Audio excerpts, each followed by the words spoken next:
Hey everyone, how's it going? Hope everybody's doing good. I know we had an issue with the podcast where it kind of ended a little abruptly, so I figured I would do hopefully a proper close to episode 19, the Gray Stage podcast number 19, closing the case, and then also maybe a little setup for what is to come next in the next episode, number 20. Thinking about it, we've almost hit 2 years now, almost. So once we hit number 24, that will have been 2 years that we've been doing this podcast. And I feel like we have learned a lot, and we're still learning, and we're still kind of figuring out our groove. I'm very happy with kind of the flow and the way that we do the podcast now. So I just figured I would jump in here for a few seconds and remind everybody that you can always purchase the Gray Stage, the physical copy, if you want it. Go to lulu.com and search for Greg Fernandez Jr. Obviously, you can go to thegraystage.wordpress.com, and you can always find it there too as well. So just wanted to throw that out. And I do have another book, an older book. If we're coming up on September 11th, so I do have this, what I consider my very first book. Everything that was made before that really was all trial and error kind of practice runs, and not really edited as well as it could be. And a lot of the stuff from my very, very first book called False Flags is really what is really this. So this is what it should have been. So anyways, you can find that on my website, whatistruth911.wordpress.com.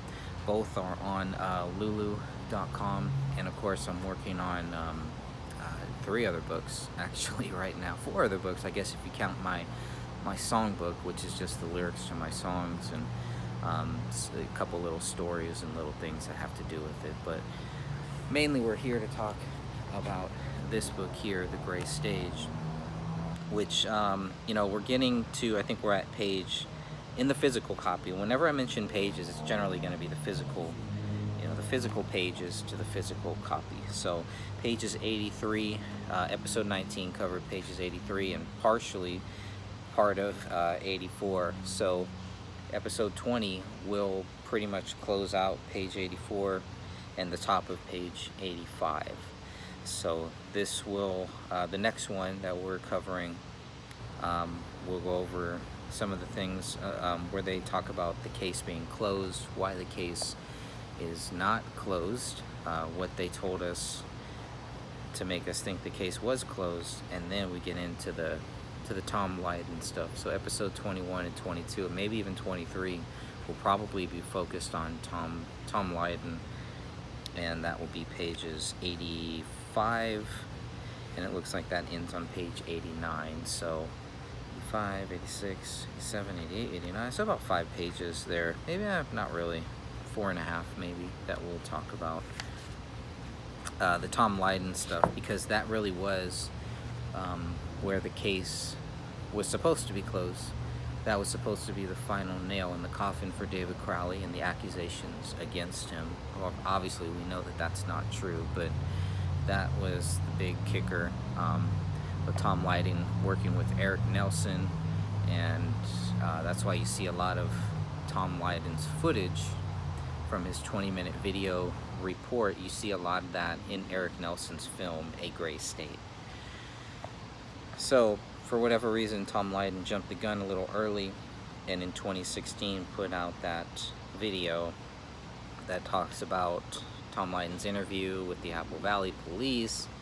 Lots of slander against David Crowley, lots of false accusations without any verified proof or anything like that. It's just all meant for the weak-minded people who want to believe David Crowley is guilty. And of course, this podcast, these shows are meant for the strong-minded people and the people who still have questions and still want to know what really happened in this case. Not just, well, whatever they told us, it must be true, right? I mean, come on, we've got to be past that at this point.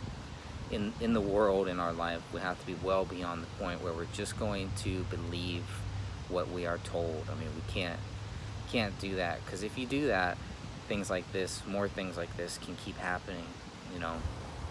If these evil people know that the public will just buy into whatever they say, Why should they be honest? Why shouldn't they continue to do their evil deeds?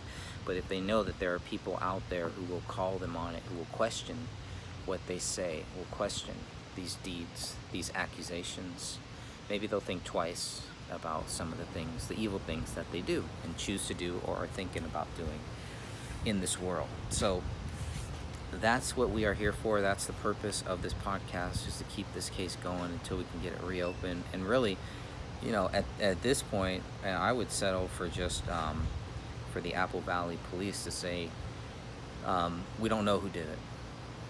We don't know if it was David. We can't. But of course, then that would open up a can of worms that they don't want to open up. So unfortunately, that's the sad truth about that. But I would be happy with that.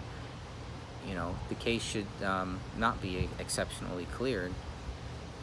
Cleared for what? I mean, what are they exceptionally clearing? But so that's what we're going to talk a little bit more deeper in episode number 20. That episode will feature myself, Dan Hennen, Sophia, and Stephen Sanzeri will join us for that one too. So very, very excited about that one. I mean, that's like maybe a page and a half of the book for the next show. So I know that the episode 19 was probably the shortest one. It was 46 minutes. So if you include this and you include the podcast preview, that's about an hour or so. But what you're seeing now, or listening to now, you'll be listening to this if you download the podcast version of episode 19. I'll put this at the end of the podcast, episode 19, closing the case. But next, what we're going to cover, and I don't really have a title for the next one either, so maybe exceptionally cleared. Maybe that's what we'll call this next one. I did a little video, and I had some audio issues with it, so William Rail has helped me out with that. He kind of edited everything, all of the audio, made the audio sync my voice, because my voice is really low, so he was able to make that sync with the music that I wanted. And I haven't listened to the final version, but that will probably air at the end of episode 20 as well. So lots to go through. I mean, we're only on page 85, 84, and this book is little over 200 pages. So we still have a long way to go. We're not even halfway through it yet. And we're almost 2 years into this podcast. In January of 2022, we'll be 2 years into this podcast. So, but I just wanted to give a little, I don't know about a proper ending to the last one of closing the case, but it does end a little abruptly, but that really was where it was supposed to end. And that would be at the top of page 84. It's kind of where episode 19 ended. So episode 20 will pick up there in the middle of page 84 of the physical book, and we'll just continue on and talk about all the other things that the police didn't do, but yet decided to close this case. And it is a big head scratcher, and you're like, well, okay, so they didn't find. I mean, let's look at what we covered in episode 19, right? They spoke to the family on March 14th, 2015.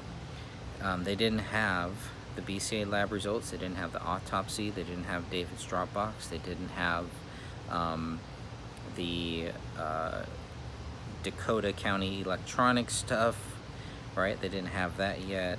They found a journal. There was nothing in there. They didn't have anything. They didn't have a lot of the stuff until May 5th. And I mean, I don't want to spoil the next episode, but those are all the things that they didn't have when they spoke with David's family and Kamel's sister. So, but then it's like, okay, well, that's all right. At least they told them the quote unquote facts as of that point. All right, that's fair. Maybe those were the facts, and they probably were the facts. But the problem was there was really no facts that would show David Crowley being guilty. Yet everything that they're doing is all going in that way, is meant to convince you and to convince them more, really, that David Crowley is guilty. And so there's a lot of problems there, a lot of problems. It's never too late for the family and friends to recognize that they were wrong and that the case is still open. It really is still open. It's not closed. This is not a closed case. We all want to close this case, I'm sure. I know the family and friends do. And at this point, I know I do too. I mean, that's why I wrote this book, to try to help close this case. But that's not going to happen if we keep acting like David Crowley is guilty. It just doesn't work that way. So all of that will continue. The speculation about him killing everybody will continue, but it's just speculation.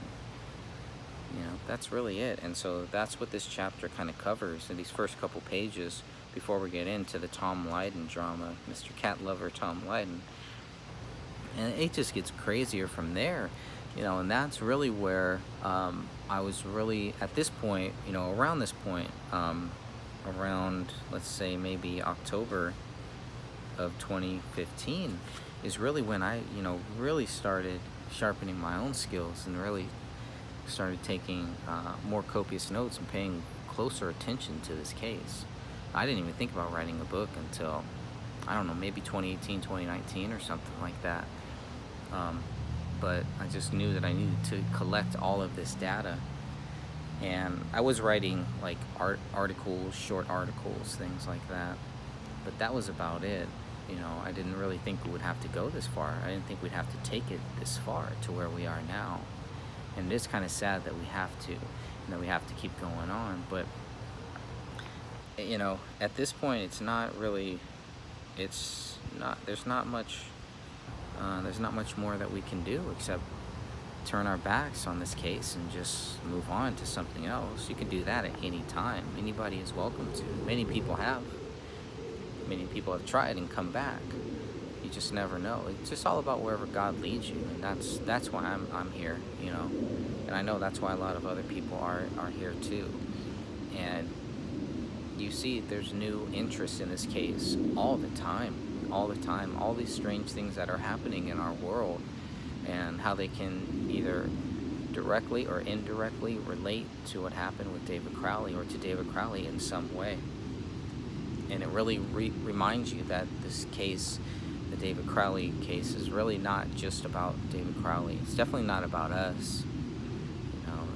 It's about something more. It does have a lot to do with the real battle that we face between good and evil, the continual battle. So we're going to keep facing that battle no matter what. You can turn your back on it, but it's going to keep poking at you and keep prodding you until you stand up to it, until you do something. So that's your choice, and it's all in time. I understand that.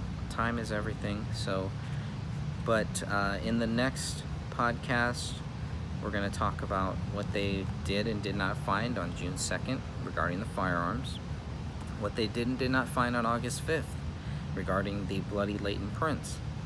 We're also going to look at what they found as of October 7th in regards to the Dakota County Electronic Crime Task Force and what they found. So all of the electronic data, what they found to prove David Crowley guilty.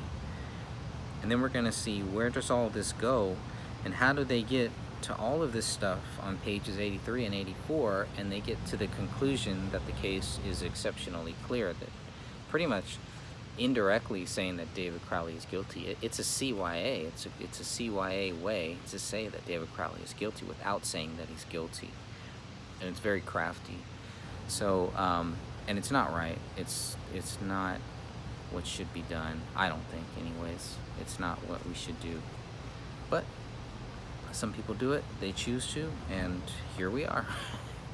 And so until the case is either reopened in some fashion or reclassified, whatever the status needs to be changed, the case status, let's put it like that. Let's just get that done, right? Let's change the status of the case from exceptionally cleared to unsolved, still open, I don't know, whatever it is, not exceptionally cleared, whatever title you want to give it, but this is about closing the case, and we're not going to do that if we're just going to accuse a man of killing his family and killing himself without providing the evidence for it. And so that was the purpose of this book. That is the purpose of the podcast, is to keep that going, to keep it live, and for all the new people that always come out, so that they don't get tricked by people spreading false news and false accusations against David Crowley. So that's all for now. Until next time, join us back on September 1st. There will be a new podcast episode, and I'm looking forward to that. I hope you all like it. And of course, a new podcast at the first of every month. We do have a group, Justice for David Crowley and Family, on Facebook. I have the page. I have a Facebook page called The Gray Stage.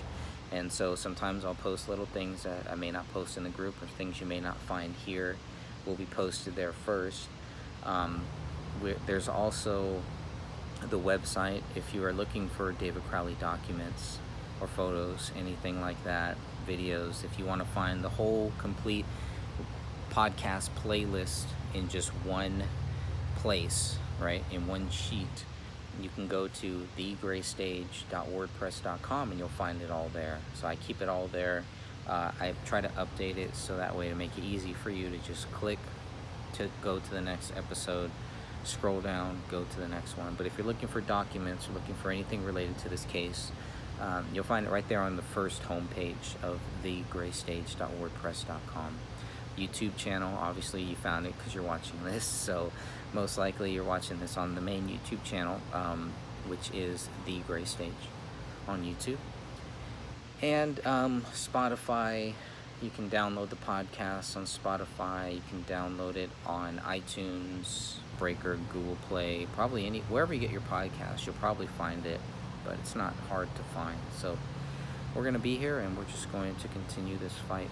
God bless you all.